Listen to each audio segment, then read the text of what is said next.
بسم الله الرحمن الرحيم. السلام عليكم ورحمة الله وبركاته.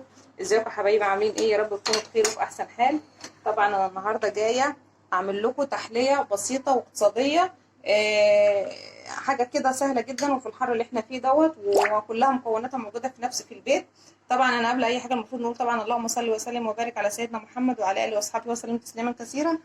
انا كنت قاعده كده اهو، فالولاد قالوا لي ماما عايزين ناكل حاجه مسكره وحاجه كده حلوه يعني مترطب كده، فقلت لهم خلاص ايه رايكم انا هعمل فيديو واعمل لكم تحليه كده بسيطه هتاكلوها هتعجبكم جدا.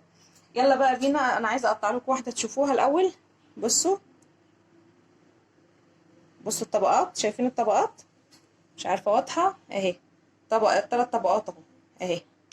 بصوا 3 طبقات اهي، طبقه اوف وايت، طبقه بيضه، طبقه شوكولاته. طبعا عشان نعرف الطبقات دي ايه واتعملت ازاي، يلا بينا بقى نشوف التفاصيل بتاعتنا والمكونات. بس قبل اي حاجه اقول لكم ما تنسوناش بقى باللايك وبالشير وبالسبسكرايب ومطبخ ام مصطفى، ويلا بينا على التفاصيل. ودلوقتي هنقول المقادير اللي معانا. معايا كوبايه ونص لبن، معايا كوبايه ونص ميه، وطبعا اللبن والميه بدرجه حراره المطبخ عادي، يعني مش ساقعين ولا سخنين مش شرط. معايا 4 معالق نشا، معايا 5 معالق سكر، معايا معلقه قهوه سريعه الذوبان، معايا معلقه شوكولاته نوتيلا، وطبعا كيس فانيليا. يلا بينا بقى نقول هنعمل ايه. هراجع بس الحاجات دي كده اهو زي ما احنا متعودين كده ورا. هجيب حله معايا، هفضي فيها كوبايه ونص لبن،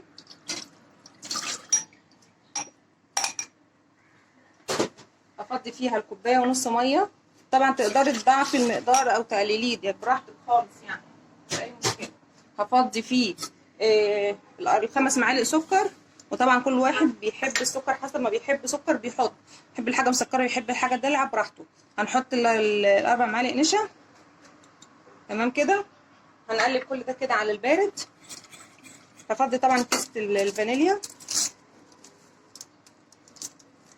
هقلب كل ده كده على البارد. كل ده على البارد هنقلبه كويس لحد ما يدوب، وبعد كده هنرفعه على الايه، على البوتاجاز. هنقعد بقى، احنا حطيناه على البوتاجاز، طبعا احنا دوبناه كويس. هنقعد بقى نقلب فيه على البوتاجاز لحد ما يتقل. طبعا ما ينفعش تشيلي ايدك منه خالص، لازم تقعدي تقلبي فيه لحد ما يتقل عشان خاطر ما يعملش ايه، كتل. انا عايزاه يبقى ايه، يفضل انسيابي وناعم بس مهلبيه عاديه زي اللي احنا عارفينها. تمام. هنقعد نقلب فيه بقى لحد ما يتقل. دلوقتي كده زي ما انتم شايفين اهو تقل اهو، خلاص كده. انا ده القوام اللي انا عايزاه. دلوقتي انا طفيت عليه، وهناخده بقى وايه، وهنقول لكم نعمل ايه تاني. يلا دلوقتي كده خلاص اهوت. انا جبت بقى دلوقتي طبقين علشان خاطر هقسم المقدار اللي معايا ده لثلاث اجزاء. طلع بس منه حبه هواء، الهواء سخن كده. تمام كده. هعمل ايه، هنقسم بقى زي ما احنا قلنا. هجيب هنا كبشه، هنا كبشه، كبشه كمان هنا، وهجيب كبشه كمان هنا، بس كده.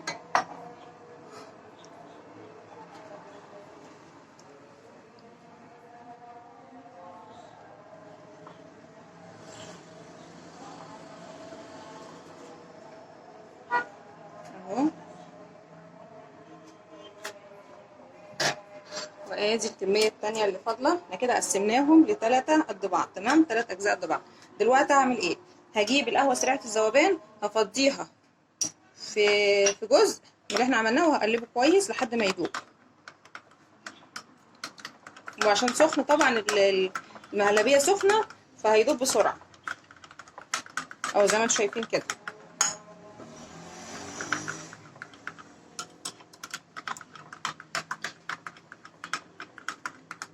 خلاص كده دابت اهي. هاجي بقى على الشوكولاته النوتيلا او كاكاو خام، بس يستحسن يكون محلى برضو. هروح جايباه مفضياه على المقدار التاني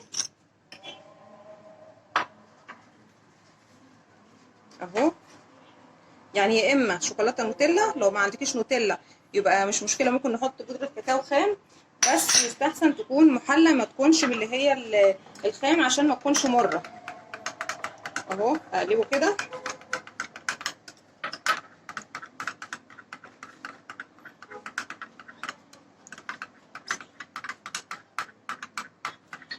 اهو زي ما انتم شايفين كده اهو. عايزين تتقلي تقلي مفيش مشكله. انا بفضل اللي انا ممكن اتقل شويه، ممكن اجيب معلقه كمان اتقل شويه بيها.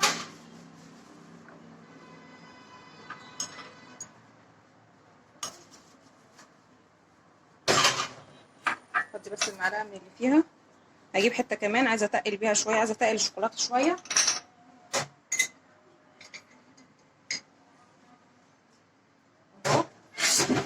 وروح طبعا حسب ما هو بيكون عايز، يعني حسب الطعم اللي انت عايزاه. عايزه تقلي الشوكولاته، عايزه تخففيها، براحتك خالص. تمام. اقلبها برده كده. طبعا كده اظن سهله خالص، مش هتاخد في ايدك 5 دقايق على بعض بصراحه. سهله جدا جدا، وكل حاجتها من البيت. تحليه اقتصاديه سهله جدا، مفيش فيها اي حاجه مكلفه. طبعا وانتوا بتتفرجوا كده على الحلقه ما تنسوناش بقى باللايك والشير والسبسكرايب في مطبخ ام مصطفى، عشان يوصلكم مننا كل جديد كده. تفعلوا زر الجرس كده.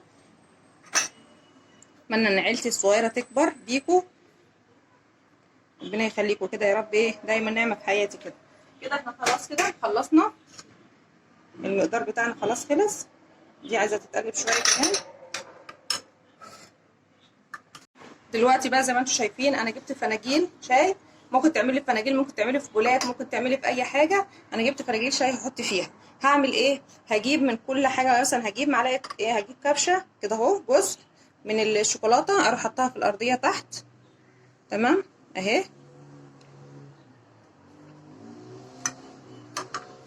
اهي. هسيبها بقى ايه تركز كده تحت كده. هجيب جزء تاني برضو اهي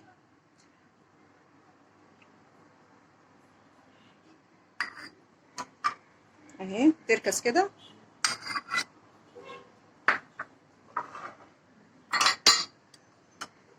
هجيب ممكن اروح حاطه هنا اهو كده في الحرف.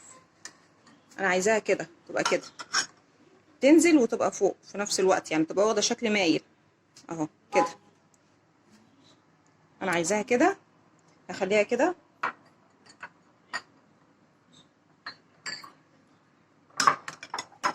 اهو.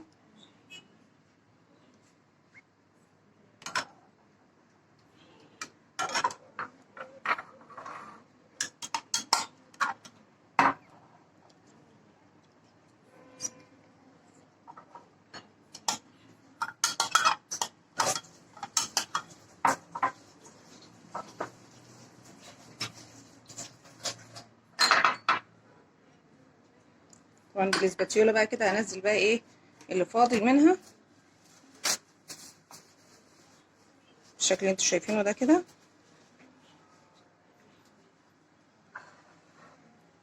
تمام كده كده التفاصيل كده واضحه كده. خلاص انا كده عملت اول حاجه اهي. امسح بس كده بقى الاطراف بتاعتها كده اهو بالمنديل، علشان خاطر انا عايزه المقدار كله يبقى تحت، عشان انا عايزه الشكل يبقاش ايه داخل على بعض اهي. تمام كده. نزل لتحت.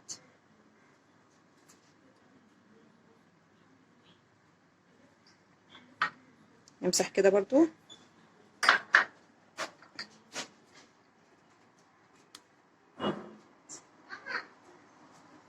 اهو.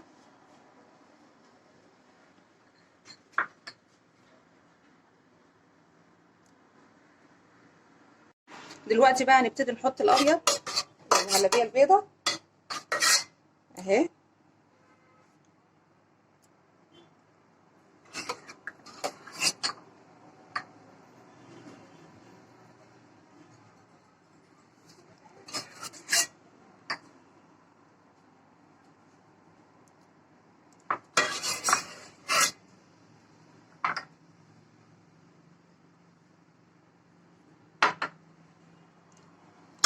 نلم الباقي بقى كده بالسباتيولا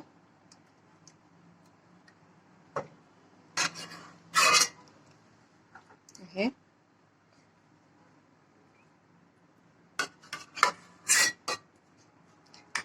هنظبط بقى المقدار في الكوبايات الفناجيل، ونحط بعد كده بقى الايه الطعم التالت.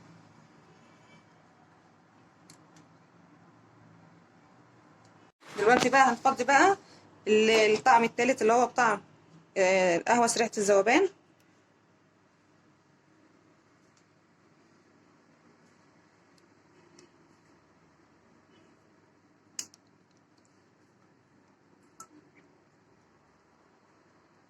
دلوقتي كده بعد احنا ما فضيناهم اهي في الفناجيل، هنحطهم بقى في التلاجة هيقعدوا ساعتين، وبعد كده هوريكم شكلهم بقى عامل ازاي. ودلوقتي ده بعد ما قعد حوالي ما كانش ساعتين، يعني هو يا دوبك ساعة، حطيته في التلاجة وطلعته. يلا بقى نقلبه مع بعض ونشوف بقى هيتقلب معانا ولا هيكسفنا. بسم الله الرحمن الرحيم. استنى كده هنقلبهم كلهم ونشوف النتيجة معانا هتبقى عاملة ايه.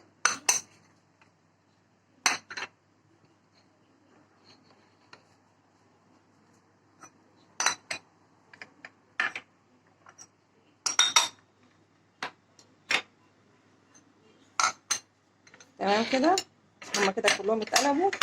يلا بقى بسم الله اهو.